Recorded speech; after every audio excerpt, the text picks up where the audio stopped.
अथ केनोपनिषत् तृतीयः खण्डः। ब्रह्मः देवेभ्यो विजिज्ञे तस्यः ब्रह्मणो विजये देवा अमहीयन्त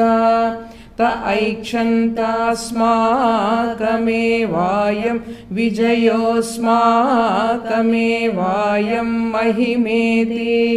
तद्धैषां विजज्ञौ तेभ्योः प्रादुर्बभूव तन्न व्यजानत किमिदं यक्षमिति तेऽग्निमब्रुवन् जातवेदये तद्विजानीहि किमेतद्यक्षमिति तथेति तदभ्यद्रवत्तमभ्यवदत्कोऽसीत्यग्निर्वा अहमस्मीत्यब्रवीज्जातवेदा वा अहमस्मीति तस्मिगुंस्त्वयि किं वीर्यमित्यपेदकं सर्वं दहेयं यदिदं पृथिव्यामिति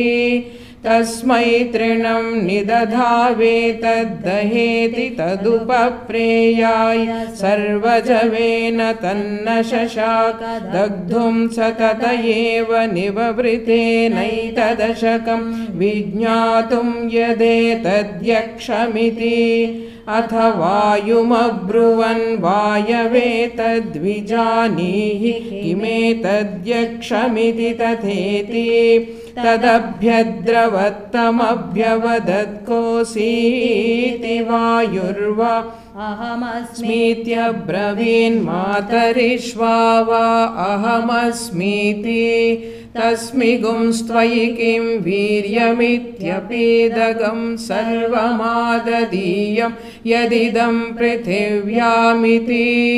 तस्मै तृणं निदधावे तदादत्स्वेति तदुपप्रेयाय सर्वजवेन तन्न शशाका दातुं सतत एव निववृतेनैतदशकं विज्ञातुं यदेतद्यक्षमिति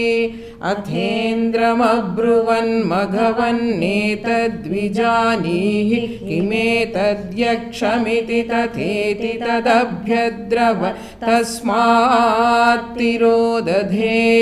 स तस्मिन्नेवाकाशे स्त्रियमाजगां बहुशोभमानामुमागुं हैमवतीं तागुं होवाच किमेतद्यक्षमिति।